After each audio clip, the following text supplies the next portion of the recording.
الشيخوخة مرض قابل للعلاج. استعادة الشباب أمر ممكن.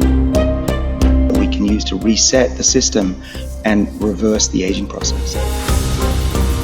ما هو السر؟ شو السر؟ ما الذي ينبغي أن نفعله؟ The major causes of death and disability are largely preventable. هل اقتربت نهاية عصر الأمراض المزمنة والقاتلة؟ ديفيد سينكلير عالم الوراثة الأكثر تأثيراً حول العالم يكشف سر إطالة العمر، صاحب كتاب لايف سبان الأكثر مبيعاً بحسب نيويورك تايمز، والباحث في جامعة هارفارد يكشف أحدث نتائج أبحاثه العلمية مع ميشيلا. أسعدنا في سكاي نيوز عربية بروفيسور ديفيد سينكلير، شكراً جزيلاً على حضورك معنا. Well, thank you for having me on, Michelle. اسمح لي بداية أن أبدأ معك بسؤال عن الشيخوخة. كيف ممكن نفسر الشيخوخة وما الذي يحصل فعلياً لجسد الإنسان؟ Well, the simple answer is we don't completely know. There are about a dozen things that happen to our bodies over time that happen to all animals.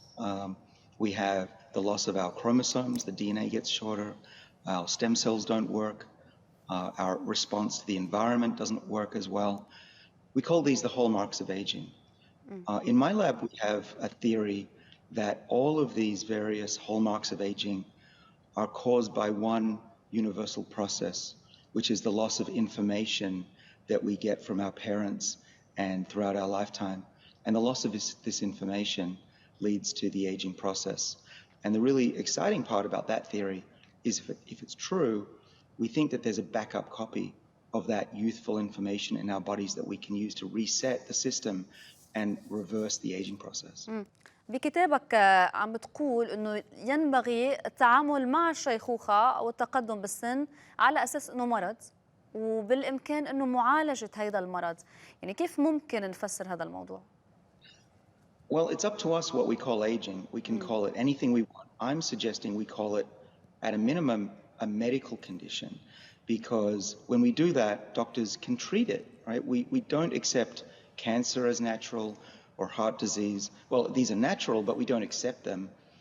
For some reason, we seem to think because aging is so prevalent that we should just accept it. It's part of the natural way of life. But we don't do that for these other diseases. So I think if we call aging a disease, then we would have a different attitude towards this. It is a disease. It's just very common. And increasingly, it's becoming preventable and even treatable. يعني اليوم عم بتقدم أفكار متقدمة جدا يمكن يشكك فيها البعض خاصة من بتبعنا بالعالم العربي، يمكن لأسباب دينية أو أسباب ربما عقائدية، إنه من الصعب تقبل أفكار إطالة عمر الإنسان، تحدي الشيخوخة، إعادة عقارب الساعة إلى الوراء. كيف أنا ممكن فسر للمشاهد هذا الموضوع بناحية علمية وأهمية الموضوع بما يتعلق بتفادي الأمراض وظهور الأمراض مع العمر؟ Yeah, so aging is the cause of most of the diseases that afflict the world. So cancer and heart disease, Alzheimer's, diabetes, even frailty, memory loss. These are things that are caused by this universal aging process that I'm talking about. We think it's this information loss in the body. And so what we do is we come up with medicines to treat diabetes and a different medicine to treat memory loss. And of course, medicines to treat heart disease. These are different medicines. If we could treat the real cause of this, which is the aging process, then we could theoretically have a single treatment, even a single pill that could prevent these diseases. And you could call it an age treatment or an age reversal, but we could also think of it as a universal disease treatment. And that might be more palatable, more acceptable to those who have a problem with aging, the word aging. So if all diseases are caused by a universal process, then we should go after that process and not put these bandages on the end product of that process, because often it's too late at that point. اللافت أنه توصلت لمفهوم الساعة ساعة الحمض النووي، يعني هو عبارة عن فحص دم بسيط مرتبط بالحمض النووي، وممكن لهذا الفحص أنه يقول أو التنبؤ بعمر الإنسان، يعني لأي عمر ممكن يعيش، أو حتى يعطيك العمر عمرك الحالي، لعمر جسدك الحالي. Yeah, it's absolutely true. This information that we lose over time that I think causes aging is called epigenetic information. So there are two types of information in our bodies. There's the DNA, which is in every cell. Every cell has about 6 feet of this chemical called DNA, and we get one strand from each parent, and we know about our DNA, we call it our genome. There's the epigenome, which is the other information that we get from our parents, and that is the systems that control which genes are on and off.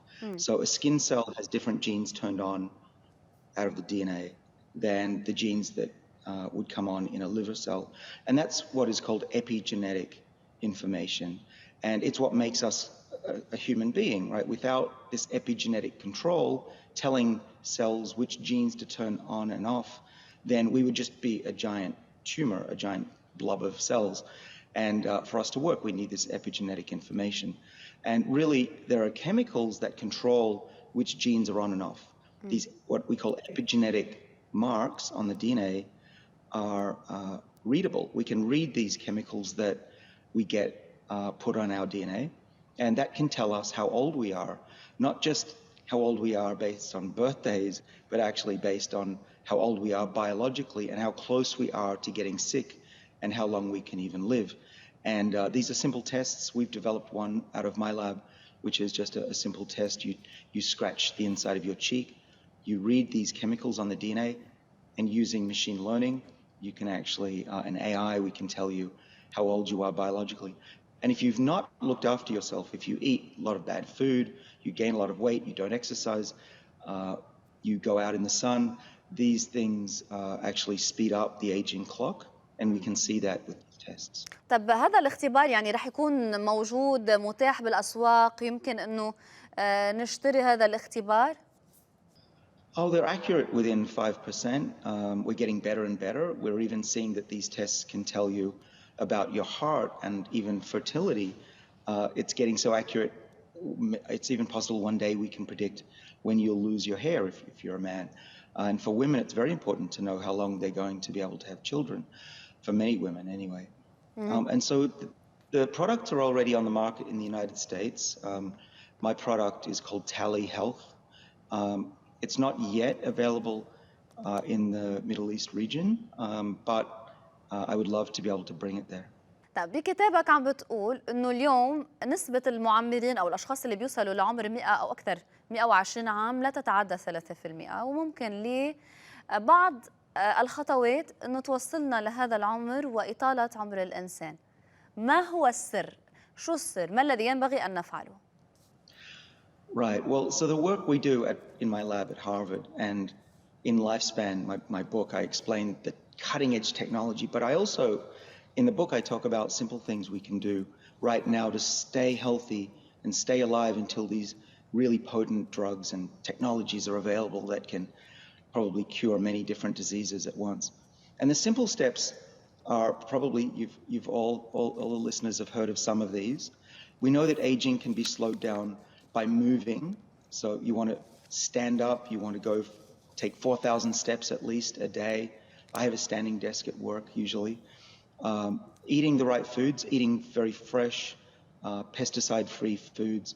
Try to pick colors from across the rainbow. My partner, Serena Poon, is a nutritionist. She tells everyone to eat colored foods. The reason for that is interesting. We believe that the chemicals that are in colored foods actually turn on our natural defenses against the aging process. There are enzymes in our body that protect us, and exercise and eating well turns these protections on. If you want to stay looking good, avoid sunlight as much as you can. Avoid radiation. This does speed up aging. We know that for sure. And the really big one is to reduce the amount of psychological stress and get enough sleep. These things, if you don't do those, then you get cortisol, which builds up in your body, and we know that that can accelerate the aging process too. بتشدد بشكل كتير كبير على الصيام أو الصوم، وأنه يمكن يكون العامل الرئيسي بتفعيل الجينات يلي بتؤدي لإطالة أمد أو عمر البشر. يعني what doesn't kill you makes you stronger، أو اللي ما بيقتلك بيجعلك أقوى. شو بيصير بالتحديد لما نعمل أو نقوم بالصيام؟ Yes, well, last time I was in the UAE, it was Ramadan, so I was preaching to the choir, as we say. But fasting is designed to do one main thing, which is to make your body feel like it's under adversity. So it's a threat to survival. The same way running is a threat, the same way eating foods that are colored. These are foods that are typically under stress themselves and could die, and you could run out of food. The other thing that you can do to turn on the body's defenses against aging is to give periods where you're not eating. Let them rest from eating. And the problem with nutrition today typically is that there's this idea that you should always be, or you should never be hungry, right? You should have an early morning meal and then have snacks in mid-morning and then have at lunch. It's craziness, because what we know from the science of aging is that the body, when it's getting a lot of food or constant food, it doesn't fight aging. The enzymes that I work on, they're called sirtuins. There are seven of them in every cell. They get switched off by food. So what I try to do is not eat in the morning. I have a cup of tea. I have my morning drink to keep me going, and it fills my stomach. But I try not to eat until the late afternoon every day if I can. And then I have one meal, a big meal, a dinner. And that means my body is fighting aging throughout the day. If you get hungry, you can drink a lot. You can have some snacks, have some dates, have some nuts. But try not to eat, in my view, more than 2, and preferably try to eat 1 big meal a day. يعني صراحة أنا بالنسبة لإلي الصيام من أصعب الأمور. حتى يعني لما أخذت القرار إنه أعمل الستبس أو الخطوات اللي عم تقترحها بالصوم، كل ما أفكر إنه لازم ما آكل أو يعني أتخطى وقت الفطور أو وقت الغداء، عم بشعر بالجوع أكثر. يعني كتير صعب الموضوع. Michelle, we can talk about this. There are lots of ways to stop this. First of all, it takes about 2 weeks for you to get used to the new diet. Your liver will make a lot of sugar once you get it used to this new paradigm, and so I don't feel hungry typically. Now, if I do, I eat these little snacks, eat some protein that will satisfy you. But I agree, it's not easy. What I'm saying, about running and moving and sleeping, being less stressed, I'm not saying it's easy. And I myself, every day I struggle to do all of the things correctly, and I often fail. Sometimes I eat lunch, sometimes I even eat breakfast if I am really hungry. But the goal is to try your best and to give it time for your body and your mind to get used to these new changes. يعني الموضوع بذكرنا بشكل كتير كبير بنظرية رجل الكهف. يعني أجدادنا لما كانوا يمضوا أيام من دون الطعام، يمشوا ساعات طويلة ولا حتى يمكن أيام لا يروحوا للصيد، يتعرضوا يمكن لهجوم من حيوانات برية، يتعرضوا لدرجات حرارة متطرفة قاسية أو لحظات مرعبة. هل بالتالي يعني هذه النظرية تعتمد على كيف جينات الإنسان تكونت، وهل هذه الجينات لم تتغير منذ آلاف السنين ولا تزال تتفاعل مع المحيط بنفس الطريقة؟ Yes, we still carry the genes from 100,000 years ago. Some of our genes go back 1 billion years. So we live in a new world that we've created. We don't like a lot of stress. We don't like a lot of movement. We don't like a lot of hunger. So most of us live our lives in what our ancestors would call a perfect world. That feels good, but the problem is that our genes are designed to turn on defenses when there's a threat to survival. The scientific word for this is called hormesis. You mentioned what doesn't kill you makes you stronger, makes you live longer. This hormesis effect, we dampen this down. We get rid of hormesis in our lives because we have enough food and we don't need to run anymore if we don't want to. But that's a problem because our sirtuin enzymes that defend us against diseases and aging, they switch off. And as we get older, they get less and less active to the point where our aging goes way up and our sickness goes way up and our health goes way down. And so you really want to be in a state of what I call adversity. or perceived adversity. I call it adversity mode. And the opposite of that is abundance mode, which is what most people have. So adversity is, just to remind everybody, move, walk, run if you can. You can be hot and cold. That's another adversity that is getting popular, sauna and cold baths.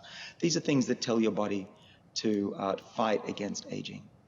ما بتشوف انه نحن يمكن ضحايا او ضحيه شركات تصنيع الاغذيه، شركات الاعلانات يلي روجت طوال سنوات لاغذيه سامه، لعادات لربما عادات غذائيه غير سليمه من الفاست فود او الاكل السريع، الاكل المصنع اللي بيدخله كثير مواد غير صحيه، وتخلينا فعليا تحديدا انا بتحدث هون عن منطقه الشرق الاوسط اللي معروف عنها انه عندها الحميه الغذائيه الامثل حول العالم والاكثر صحه، يلي هي حميه الشرق المتوسط، وعم نتجه لنشبه او نتشابه بالغرب وبعادات وتقاليد الغرب المضره فعليا للصحه.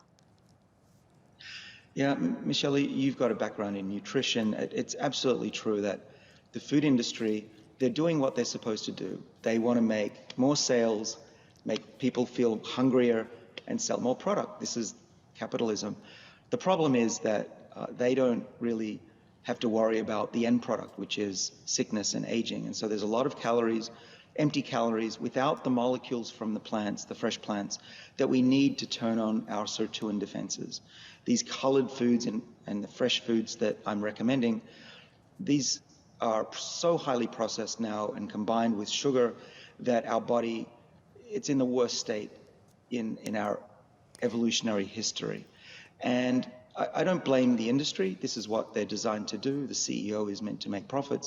But we as consumers need to understand that the food industry, almost all of these companies are not interested in our long-term health. It doesn't help them 20 years if we're healthy. What helps them is if we eat their food all the time.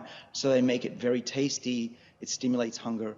And meat in particular is a food type that turns off our defenses against aging because it triggers the body's abundance mode, right? If you kill a woolly mammoth or you've killed a tiger 100,000 years ago, you're going to have food for your family for a long time. This was a signal that times are good, so you don't need to worry about survival for a while. And so the body is designed not to protect against aging when you have a lot of food. Now, what we're doing is we're eating a lot of meat, and sugar, and these two things signal to the body, don't worry about aging. Just go, breed, have lots of children, and you'll die young, but that's fine. That worked 100,000 years ago. But today, we don't accept having to get sick at 70 or 80. We want to live longer. We want to be healthier, have more productive lives, and not spend the last 10 years of our lives in a frail and painful state. يعني حتى شركات الأدوية لا تستفيد إذا أنت ما مرضت، يعني هن ما بعتقد أنه من مصلحتهم أنه الشخص ما يمرض لأنه بالتالي بتتأثر مبيعاتهم. فاليوم يمكن عندك تحدي كتير كبير لتسويق هذا الفكر وتسويق العودة للأمور الطبيعية والصحية. Michelle, this is really important to me, is that we need to educate everybody that just with simple things like we're talking about today, and as I write about in my book, Lifespan, we can start today by doing simple things that can help reverse the damaging effects of today's lifestyle. And even today's medical practice is not really bought into what I'm saying yet. What I'm saying to doctors is pay attention to what people eat, pay attention to their exercise, pay attention to their environment, because this affects this epigenome, this rate of aging, and that's going to have benefits 10, 20, 30 years later. Instead, what medicine is designed to do and doctors are trained to do is to treat diseases when they happen, right? We go in, we get a medicine, we go home, we get sick again, we get a new disease, we get another medicine, and by the time we're 80, we have 5 diseases and 20 medicines, and it's crazy. What we should be doing is teaching people how to avoid those things and live into their 80s, 90s, and reach 100 and still be very healthy. And your doctor typically doesn't have the time or the training to tell you that. And so I've been traveling the world for about a year now, trying to educate everybody how simple it is. Read my book, listen to my talks online. And you can change your life now. Even in your children can live a life that will help guarantee a much healthier life for them, even 80 years from now. خليني بروفيسور خبرك انه من بضعة ايام عندي ولد صحينا الصبح وقرر انه ما ياكل الفطور، فانا شكيت انه عاده انا واولادي بيفطروا الصبح، فقلت له مام كنت عم تسمع انا شو كنت عم بسمع ليله امس؟ قال لي ايه؟ قلت له لا هيدا الشيء مش للاطفال. فكتير مهم اليوم انه ننوه انه العادات او الامور اللي عم نتحدث عنها لا تصلح للاطفال، وباي عمر ممكن للأشخاص البالغين أنه يقوموا فيها، وضرورة عدم الوقوع بأمراض أو اضطرابات غذائية مثل الأنوركسيا والبوليميا.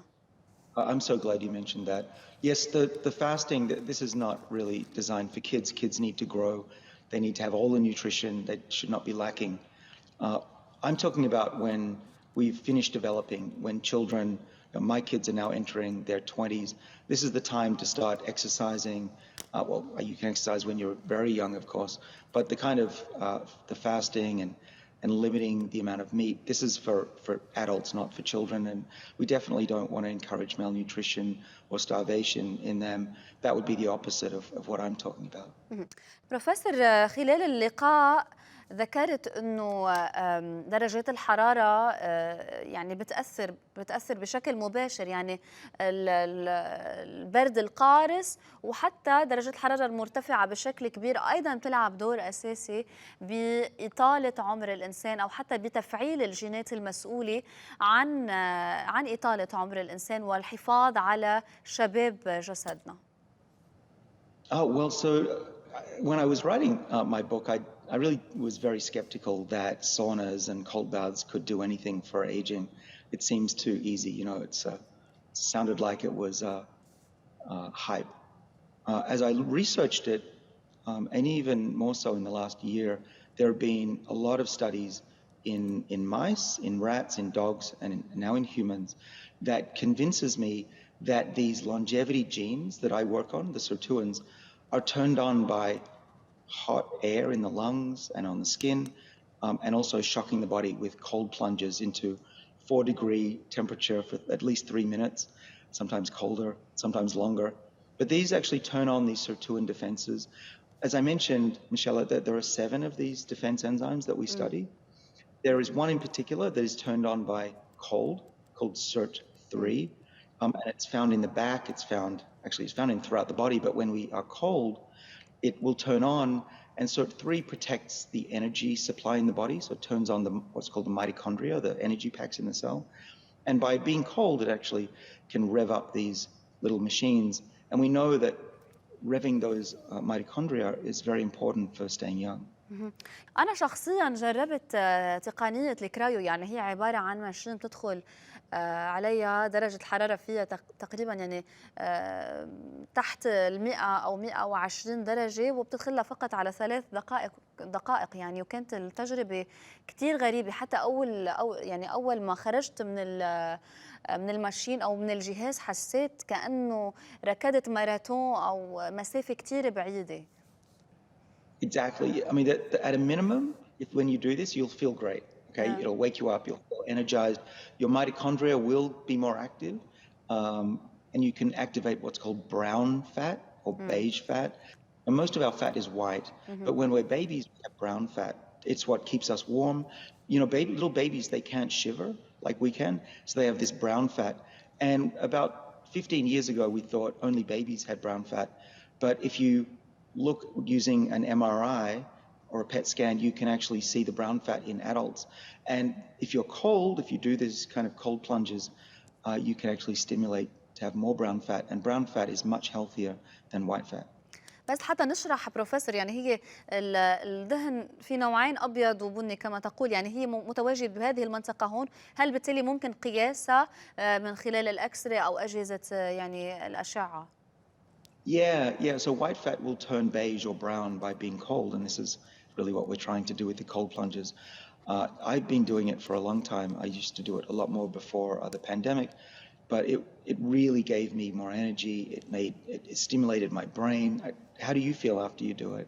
if you make your body feel like it could die, so you run or you're hungry or you get really cold or really hot, that's hormesis. That's the feeling you want to get to have extra longevity.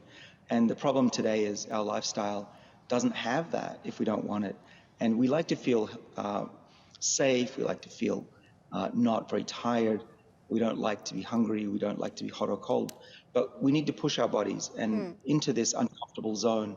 You know, maybe not, you don't need to feel like you're dying, but you do need to make your body feel a bit uncomfortable to get the extra longevity benefits from these genes that we have. فإذا يعني لازم نذكر بالقواعد. أول وحدة إنه يلي ما بيقتلك بيجعلك أقوى، وبنضيف عليها قاعدة أخرى إنه لازم نواجه أسوأ مخاوفنا. That's really great. Yeah. And push yourself into the uncomfortable zone every day. Do something that makes you feel uncomfortable physically and maybe even mentally. And then, you'll probably get those benefits. سؤال للمدخنين، التدخين كيف بيأثر؟ بنعرف أنه مرتبط بكثير من الأمراض منها السرطان. هل التدخين بيؤدي لشيخوخة مبكرة؟ وهل تدخين يعني الإي سيجاريت أو السجائر الإلكترونية الحديثة اللي عم نشوفها مثل الفيب أو الماركات الأخرى بيلعب نفس الدور وبيؤدي لنفس الضرر على الدي ان اي؟ Right. Well, they all have toxicity. Even vaping has been shown to damage the lungs. The problem with smoking cigarettes is that they're filled with carcinogens, and these things damage the DNA, which does two things. We know that this causes cancer when you damage your DNA, the same as going in sunlight. The other thing that's not well appreciated is that DNA damage accelerates aging. We just published a paper in one of the world's leading journals that showed that if we damage DNA, even if it doesn't cause cancer, it will accelerate aging. We can make a mouse age 50% faster just by damaging its DNA, similar to what smoking will do, similar to what sunburn will do, and or radiation. Too many X-rays, too much flying will do this. And so when you smoke, you're not just increasing your chance of cancer, you are literally aging faster. People who smoke not only feel older and get sicker earlier, they look older as well. And so if you do smoke, I encourage you to quit. My poor mother died from smoking. She didn't have the willpower to quit until she developed cancer. And so I'm also on a mission to tell everybody, do everything you can that's possible to limit or quit smoking. تحدثت عن الأكسري والسكانرز، يعني هل هذه الأشعة مضرة؟ يعني ببعض الأحيان نحن بنضطر لنقوم بأشعة عند الطبيب، شو الأثر اللي بتتركه؟ We do. What I'm saying is try to limit the amount of radiation that you're exposed to. Talk to your doctor, ask them, do I really need to have my face x-rayed again for my teeth? Really? Do I need to go through a scanner again? Do I need to get a CT scan every 2 years? Maybe not. There are alternatives. MRIs are not as bad. They don't have this DNA damaging effect. Of course, if your doctor says you need a CT scan, of course, do that. Listen to your doctor. But have a discussion with them about whether X-rays are so necessary. And CT scans are a form of X-ray.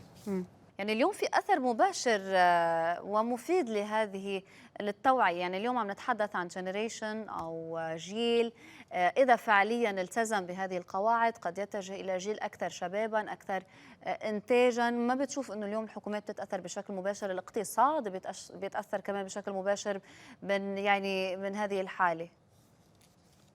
Yeah, well, it's really amazing when you do the calculations. I published a paper with 2 colleagues in London who are economists, and we found that if this comes true, if people do what I'm saying, and that the medicines that we're working on will come true, even just extending lifespan by 1 year in the United States, which is the country that we used as our role model, it would add another $86 trillion to the economy over the next couple of decades. This is a lot of money, $86 trillion just for 1 extra year of health. So why is that? Well, when people are healthy, they are more productive. They take care of the grandkids. They don't cost as much money to keep alive. The longer you live, the faster you die, so you're not a burden on your family and the economy and the medical system.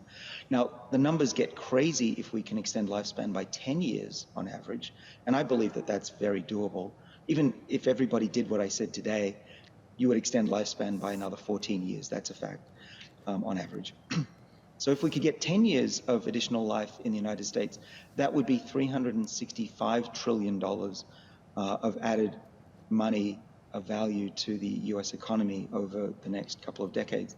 And that's the amount of money that can be saved by quitting, all defense in the United States. That would be the same kind of numbers. Now, of course, the United States isn't going to give up its defense, but it could get that money back from making their population healthier. And the whole planet, the whole of humanity, would greatly benefit, because the money that you save by having a population that's productive and healthy for longer can be put back into really productive things like protecting the planet and educating the population. We know that every time we spend money on someone who's sick, that's money that could have been used somewhere else. And these days, instead of calling what we do here in the United States healthcare, I refer to it as sick care, which is what it really is. بما أنه تحدثنا عن الولايات المتحدة، بنعرف كتير منيح أنه نسب البدانة مرتفعة كتير بالمجتمعات الأمريكية. طبعا هنالك عادات غذائية سيئة جدا. قد يكون من الصعب أمامك أنه تروج للعادات الغذائية السليمة. هل عم بتواجه كديفيد سينكلير تحديات داخل المجتمع الأمريكي؟ Well, we are up against a lot of advertisers and marketing, and it's even marketing to kids, right? The breakfast cereal, those characters on the front of the box, their eyes are looking down at the kids. You'll see if you look on the shelf. Those so even at a young age, we're targeted by food companies, and that is something that has to either be regulated, or we have to educate people, or both. And that's really what I'm working on, is the education part. Because regulation is very slow and often impossible when there are a lot of money is at stake and there's lobbying here in the United States. So the education is important, and what we see is when people learn what kind of foods are good and bad, in general they make healthy choices. It's not always easy. I will be the first to say that it actually costs more to eat these healthy foods, to buy fresh vegetables and eat those and cook them, or go to a restaurant that has more vegetables. These are things that are often luxuries for many people in the United States who don't have a lot of money. They're living paycheck to paycheck, and they can go to one of these restaurants, fast food restaurants, and get a meal for $3 with a soda that's full of sugar. It's a nightmare for the body, these kind of foods. But vegetables, if you go to the grocery and you make an effort, you go to buy some of these colored vegetables, you take them home, you can microwave, you can steam them. This is often not done because it's just not convenient. But what I'm trying to say is go to the extra effort of trying to eat fresh produce and not the ultra-processed fast food as much as possible, because it's really killing us eating these highly processed foods that taste great, are cheap, but they're really the worst foods we could be eating. طب اليوم للأشخاص يلي ما قادرين يلتزموا لا بالصيام أو بالرياضة المكثفة، الالتزام بحمية ما فيها الكثير من اللحوم، تعتمد بشكل أكبر على الخضر والفواكه الملونة مثل ما تحدثت بروفيسور، أو التعرض لدرجات حرارة متطرفة. ذكرت عن كثير من الموليكيولز أو المكونات اللي ممكن ناخذها كمكملات غذائية، أهمها ريسفيراترول والأنامين. رح أذكر أسمائهم بالديسكريبشن للمتابعين. هذه المواد اللي وصفتها بالمعجزة واللي باستطاعتها أنه تلعب دور مباشر لتفعيل الجينات المسؤولة عن إبقاء جسد الإنسان شاب وإطالة عمره. هل يكفي أن نأخذ هذه المكملات الغذائية وتفادي باقي الخطوات اللي عم تنصحنا فيها؟ So when I talk in public, I talk about what I do. Because I'm a professor at Harvard Medical School. I don't give medical advice. I'm a PhD, not an MD. So what do? I regard a healthy lifestyle as a combination of living well, eating well, and doing the things we've talked about already, combined with knowledge about supplements. Now, there are over-the-counter things you can get from a pharmacy, a chemist. There are supplements that you can buy from trusted suppliers. It's very hard to know who's trustworthy. That's one of the problems on the internet. But there are molecules you can get even without a doctor that I believe can extend your health span, your healthy lifespan. And I talk about these in my book. I mention my book not because I'm trying to drive sales, really. It's just a really good source of information that we won't have time to fully cover here. And on page 304, I list the things that I do every day, and that includes some supplements. There's resveratrol supplement, there's NMN supplement, as you mentioned. There's also a drug that I take, which is called metformin, which is typically given to type 2 diabetics who develop what's called insulin resistance, and that it will accelerate aging. So I'm making sure that I don't develop diabetes ever by taking this medicine. And in the United States, I need a prescription to get that medicine. But there are alternatives. There's a molecule called berberine, which clinical trials can be very effective at reducing blood sugar and even treating type 2 diabetes. So to answer your question, I think the combination of lifestyle and educated supplement taking is what works for me. It also works for my father, who's 84 and in perfect health. And so I'm trying to talk about this because I think both of those are good. And you asked also an important question, which is, can I just pop a pill and sit all day and not worry about what I eat? The answer is no, because when we do our studies, it's additive. So if you do the healthy things and you take supplement, you get the best effect in animal studies. And we're also finding this in some early human clinical trials as well. مادة البربرين بروفيسور اللي تحدثت عنها بتختلف عن الميتفورمين، يعني هذه الموليكيول أو المادة اللي بيتم استخدامها لمرضى السكري. Well, sometimes people refer to it as poor man's metformin, and really what it is, it's a naturally occurring product that is an extract from a plant called the berber plant, and it can work almost as effectively as metformin. Now, if you have type 2 diabetes, definitely talk to your doctor, get treated. If you're not diabetic and you'd like to improve your blood sugar levels, ask your doctor about berberine, because you could get that even without a prescription. It's a different molecule. It works similarly, though. It revs up those mitochondria, those energy packs in the cell, and that can be very beneficial for improving your overall health as well as preventing and treating type 2 diabetes. طيب أنا اليوم إذا قررت أن أبدأ هذه المكملات الغذائية، شو لازم أعمل؟ هل ممكن أخذ هذه المكملات بأي طريقة في أسلوب محدد أو كمية محددة ينبغي أن أتبعها حتى أستفاد منها؟ Yeah. So again, I'll talk about what I do because everybody's different. Okay. Michelle, I don't yet know your genome or your epigenome or your diet. For me to give you advice, I would need to know very particular things about your own health. So everybody should be aware that what works for me in general probably will work for you, though everybody's different. And you have to be very careful, of course. So if you start taking a supplement, let your doctor know. That's the important upfront note that I want to make.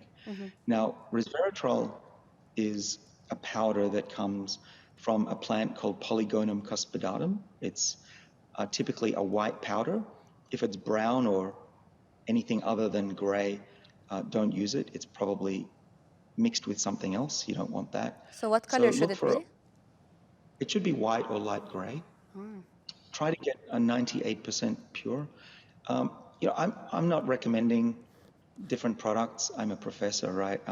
But I will talk about what I do. I take 1 gram of resveratrol in the morning. I mix it with a little bit of olive oil or a couple of spoonfuls of yogurt. I have plant-based yogurt because I'm vegan now, as much as I can be. And then I dissolve it in that. The reason is that resveratrol is not soluble in water. If I was to put it into my tea, it would go straight to the bottom. So I put it instead in a little bit of yogurt. Now, I try to skip breakfast But a little bit of yogurt or olive oil, to me, is not breaking my fast. It's just something to dissolve the molecule in. So that's resveratrol. That will activate your SIRT1 enzyme, one of the sirtuin protected enzymes that also is turned on by exercise and fasting.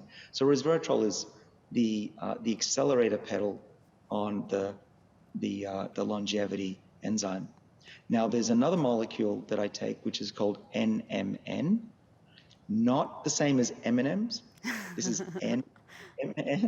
Quite and different. NMN is, yeah, please don't eat too many M&Ms. That's full of sugar, which we don't want.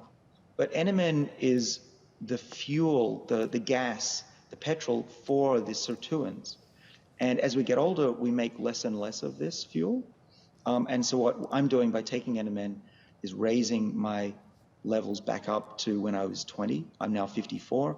And so by raising those levels, the theory is that my defense enzymes will be hyperactive.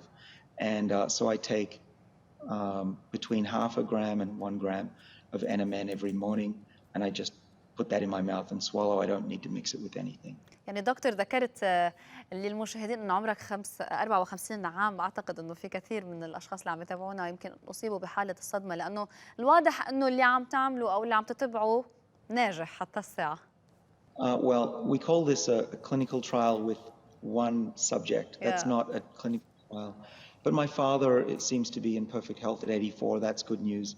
And I just want to be a role model for the rest of humanity to show what's possible if you are educated about this new science of aging. هل فقط يعني الهدف انه تكون كما ذكرت رول موديل او قدوه، ام انه ديفيد سينكلير يخشى ان تفشل هذه النظريه، او انه ديفيد سينكلير يخشى الشيخوخه ويخشى الموت؟ Sure, it's a very good question. I'm not afraid of death at all. I do a lot of risky things in my life. In fact, when I test new molecules, often I'm trying them myself with the risk of illness or even death. So I'm not so worried about that. If anyone has ever seen me drive a car, you'll see that I'm not afraid of death. I do like to, unfortunately, drive in a way that sometimes, well, yeah, I won't go into that too much because that's a very bad habit. Please drive carefully. But no, I'll jump out of planes. I'll do anything. But I am interested in seeing the future. I'm interested in leaving an impact and a better planet once I'm gone. And so I'm not in a hurry to get sick and die. I don't think anybody is. If you have friends and family and you enjoy life like I do, I'd like to stick around for as long as possible. But I know I will die one day. We're not going to live forever. But I am trying to do as much with my life for as long as possible. And that's why I am trying to live as healthy as I can. I could do a lot better. I could go running. I rarely go running. I often eat lunch, socially. Sometimes I eat meat. Very, very occasionally I drink alcohol for celebrations. I'm not perfect. I could do better. I could lift more weights, build up more muscle. I don't do all of that. But I am trying my best to every day do better and better and be a better role model for everybody. And the thing is, I have bad genes. I'm susceptible to heart disease and diabetes. I'm lazy when it comes to exercise. I don't like feeling cold. And so, if I can do these little things, I think anybody can. يعني صرنا اثنين بهذه الطريقة بروفيسور. تحدثنا عن التجارب، يمكن حتى الساعة هذه الاختبارات عم بتكون على الفئران، ولكن الخبر السعيد انه التجارب على البشر رح تنطلق قريبا، وهذا الشيء كثير يعني بيبعث بالامل. خبرنا عن الكلينيكال ترايلز او التجارب اللي رح تقوموا فيها، التجارب السريرية. Yes, so we've been doing human clinical trials for about 3 years now, and already we have some positive results, lowering cholesterol, lowering blood pressure. This is using the technology that comes from the NMN and the sirtuin work that I've talked about today. If we go back to the original question about the clock, the DNA clock that we can measure with the cheek swab, what we've discovered is that aging process is reversible. if we put 3 genes into the body and turn them on, and these are genes that are normally only switched on in very young babies and even before birth, what we find is that these 3 genes can safely reverse the clock and reset the age of animals and even make them live longer. And this is a new discovery. It's not just slowing aging, it's true age reversal. And we've now done this in monkeys. It works in monkeys to improve their vision if they are losing their eyesight.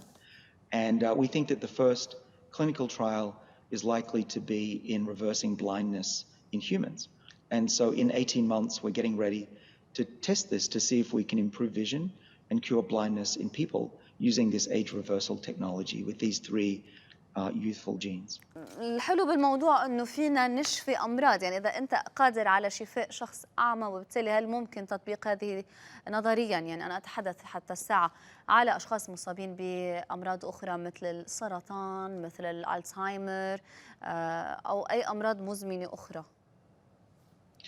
Well, the reason I'm smiling, Michelle, is that we're working on this in my lab. I have 20 of the smartest, most excited scientists in the world working in my lab, and it's a joy. And so 2 of the things they're working on are what you mentioned, being able to reverse the brain age. We're doing this in human little brains. We can grow human brains from scratch in the dish and give them Alzheimer's, make them old. We can make a little brain 70 years old within a week using our technology of age acceleration. We break their DNA, and then we can reverse it using these 3 genes or using chemicals that we've recently discovered.